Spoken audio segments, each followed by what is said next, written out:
رأسي ثقيل ما أستطيع أن أستيقظ. الرأس الثقيل يعذب مثل هذا العذاب، الله يجيرنا وياك. والحديث رواه البخاري. ثم لاحظ هذا العذاب ليس عذابه في النار، هذا العذاب فترة البرزخ ما بين موته إلى قيام الساعة. قال الله: ولعذاب الآخرة أشد وأبقى، وقال: ولنذيقنهم من العذاب الأدنى دون العذاب الأكبر، من هذا العذاب قبل أن يأتيهم العذاب الآخر. فلا شك أن الحرص عليها، بل بين النبي صلى الله عليه وسلم أيضا في الحديث الآخر قال: من صلى العشاء في جماعة فكأنما قام نصف الليل، ومن صلى الفجر في جماعة فكأنما قام الليل كله. والحديث رواه البخاري. إذن يا جماعة نحن أمام صلاة يعني مجتمعتان أم متفرقتان؟ إيه لا، الصحيح أنها أن كل واحدة لها فضلها. يعني اللي يصلي العشاء في جماعة كأنما قام نصف الليل، اللي يصلي الفجر في جماعة كأنما قام الليل كله، حتى لو لم يصلي العشاء في جماعة. لحديث آخر: من صلى الفجر في جماعة فكأنما قام الليل كله، حديث آخر غير الحديث الأول. فالمقصود أننا يا جماعة أمام صلاة هي في الحقيقة مقياس الإيمان صراحة، هي مقياس الإيمان لمن يريد أن يستيقظ. وإذا أراد الإنسان يستيقظ استطاع يعني بالهمة.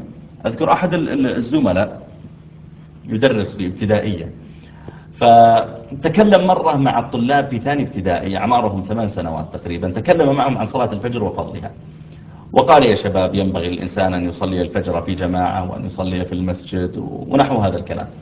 رجع أحدهم إلى بيته وأقبل إلى أبي وقال: يا أبي، وإلى أمه، قال: الأستاذ يقول لابد أن تصلوا الفجر في جماعة، وغدا إن شاء الله أنا أيقظوني لأجل أن أصلي الفجر مع الجماعة.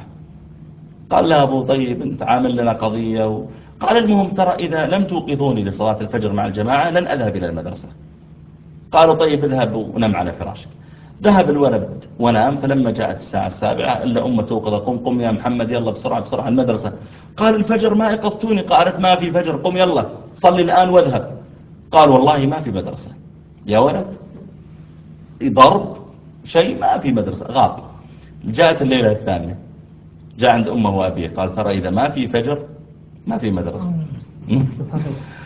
المهم أنه قالوا له: طيب اذهب ونم. بس راح الولد ونام، أيقظوه للمدرسة: ما في فجر، كيف ما صليت؟ ما في مدرسة يا ولد، ما في مدرسة، ضرب يمين يسار، ما في مدرسة. فلما جاءت الليلة الثالثة حرصوا على أن يستيقظوا، واتصلت يريدون أن يركبوا الساعة على وقت صلاة الفجر ولا يعلمون متى يأذن أساسا. اتصلت على أمها: يما متى يأذن الفجر؟ قالت: الله أكبر يا بنتي، الحمد لله على هدايتكم، يأذن الساعة 4:30. ركبوا على 4:30 وركبوا الجهاز الهاتف اللي معهم، واتصلوا على جيرانهم. عادة أبو جيرانهم يخرج يصلي الفجر، قالوا: بالله اضغط علينا جرس البيت وأنت طالع. يعني إذا أراد الإنسان أن يستيقظ يبدأ يبتكر أمورا.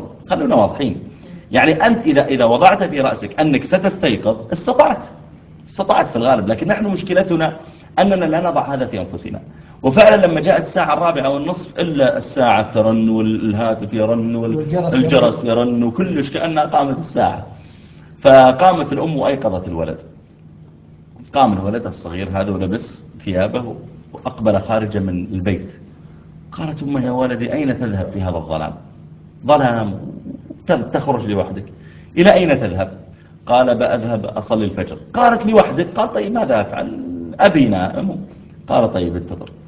فصعدت إلى الأب، إلا الأب يعني متحضن المخدة ونايم، وفي نفسه أنا لن يستيقظ إلا بعد 3 ساعات لوقت الدوام. فأيقظته وذهب بولده. يقول المدرس، يقول: أتاني الأب بعد 3 أشهر وقد تغير حاله كله إلى الصلاح بسبب هذا الولد. يعني الأب كان عنده أمور أخرى يقع فيها سبحان الله، وصلحت أحواله كلها بسبب تأثر بهذا الولد لما أخذ يستيقظ. وقال الأب هذا لمدرسنا لصاحبي، يقول: والله يا شيخ صار لنا 3 أشهر ما نغيب عن صلاة الفجر أنا والولد بسبب مثل هذا الحرص الذي حرص عليه. طيب قد يسأل بعض الناس عن الطرق التي يستطيع أن يستيقظ بها للصلاة. طبعا بالنسبة لوجوب صلاة الفجر ترى ليس واجبا فقط على الرجال أن يقوموا ويصلونها في المسجد، يجب كذلك على النساء أن يصلينها في البيت في وقتها. يعني ما يجوز المرأة تقول: والله أنا غير واجبة علي الصلاة في المسجد، إذا سوف أصلي في البيت إذا قمت إلى كليتي أو إلى مدرستي أو الأم إذا استيقظت لأجل أن توقظ أولادها ما في، يجب عليها أن تستيقظ وتصلي في الوقت. والله عز وجل يقول إن الصلاة كانت على المؤمنين كتابا موقوتا، ما في كلام، يجب أن تصلى في وقتها. طيب أعطوني طرقا يا شباب يستطيع الإنسان بها أن يستيقظ صلاة الفجر. شيخ أعتقد أهم شيء ذكرته أثناء الكلام أن الإنسان يكون عنده هم أو عنده يعني هو يبرمج نفسه إن أنا لازم أكون على صلاة الفجر أو أقوم بالوقت الفلاني. ممتاز. ليش يقوم 7:30 على الدوام أو 7 مثلا أو 6:30 عشان يهيئ نفسه قصدك؟ إيه نعم يبرمج يعني قصدك. أحسن، يعني هو إذا برمج نفسه وهيئها وعود نفسه على ذلك استطاع أن يستيقظ. وتلاحظون الآن في البداية إذا كان الإنسان أول يوم في الدراسة بعد إجازة 4 أشهر، أنت عندك أحد من أولادك يدرس أبو صالح، تلاحظ أنك إذا جئت توقظ ولدك لأول يوم في المدارس على الساعة 6:30 هل يقفز على طول ويستيقظ؟ لا، تتعب معه 100%، صح؟ اليوم الثاني تتعب معه 90%، اليوم الثالث تتعب معه 80%. إذا بعد مرور 3 أسابيع ما تتعب، صح؟ نعم. تلاحظ أنك الآن اليوم توقظ المدرسة يا ولد على طول يستيقظ ويقوم.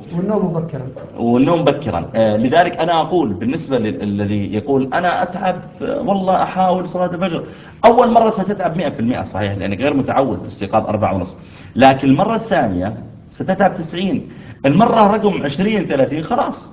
أنا يحدثني أحد الإخوة قبل أيام في بيتي وتكلمت معه عن صلاة الفجر، قال والله يا شيخ أحمد الله منذ 2 لم تفتني صلاة الفجر مع الجماعة، من 2 ما شاء الله تبارك الله.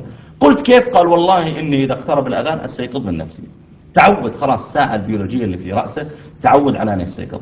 منها أيضا أن ماذا ذكرت يا أبو فالح؟ النوم مبكرا، يعني أن ينام مبكرا بحيث أنه يأخذ حظه من النوم قبل أن يؤذن عليه الفجر، ويحرم عليه السهر إذا كان يعلم أنه سيؤدي به إلى الغياب عن صلاة الفجر. العلماء يقولون ما أدى إلى محرم فهو محرم، الشيء الذي يؤدي إلى حرام حرام، فإذا كان يعلم أن سيؤدي به إلى تفويت صلاة الفجر فلا يجوز له شرعا أن يتأخر في نومه. أيضا كنت مستطيع يعني ما في مشكلة. أحسنت، ما في مشكلة. إذا كنت تعلم أنك يمكن أن تنام متأخرا وتستيقظ هذا ما في إشكال. من الطرق أيضا للاستيقاظ التوقيت، ساعة معينة، اتفاق مع أحد، توصية الأهل، منبه معين، تنام عند هاتف وتجعل أحد يتصل بك. أنا أعرف بعض الأخوة يتفق مع مؤذن المسجد، غالبا مؤذن المسجد يؤذن ويجلس 20 دقيقة أو نصف ساعة بين الأذان والإقامة ما عنده شغل يقرأ قرآن أو كذا، فمن المناسب أن تقول له بالله أيقظني، فهو لما يؤذن وينتهي يجلس ربع ساعة يتصل بك، ولا تجعله يتصل بك مبكرا. لو اتصل بك مع الأذان استيقظت وقلت باقي نصف ساعة على الصلاة سأنام، لا، إلا جعله يتصل متأخرا قليلا. من أهم الأشياء تغيير مكان النوم، تغيير مكان النوم بحيث أنك لا تنام دائما على نفس الفراش بنفس البطانية نفس المكيف فوقك نفس المخدة، لا، غير مكان النوم، نم في الصالة، نم في السطح، نم في فناء المنزل في الحوش. حاول أن تغير مكان النوم ونم أحيانا من غير فراش تحتك من غير مخدة لأجل ألا تستغرق في النوم 100%، إنما تستغرق إلى مثلا 80% 70%، بحيث أن إذا أذن للصلاة أو رنت الساعة التي بجانبك أو نحو ذلك استطعت تستيقظ مباشرة. اللي نوم الثقيل صحيح. إضافة يا جماعة إلى الدعاء، والله أنا جربتها بنفسي، ما أجمل أن الإنسان إذا صلى الوتر قبل أن ينام رفع يديه أو في سجوده قال اللهم يا من لا تأخذه سنة ولا نوم اللهم يقظني من نومي لصلاة الفجر. يعني غالبا إذا الإنسان شعر بمثل ذلك وحرص عليه واستعان بالله تعالى وعود نفسه وعظم أمر الصلاة بإذن الله تعالى أنه يستطيع أن يستيقظ. الله يجزاكم خير شباب، وأسأل الله أن يجعلنا وإياكم ومن يشاهدنا، أسأل الله أن يجعلنا جميعا ممن يحرصون فعلا على صلاة الفجر وعلى إقامتها في أوقاتها. أشكر لكم صلاتكم، جزاكم الله خير، الله يحفظكم، بارك الله فيكم، وصلى الله على نبينا محمد.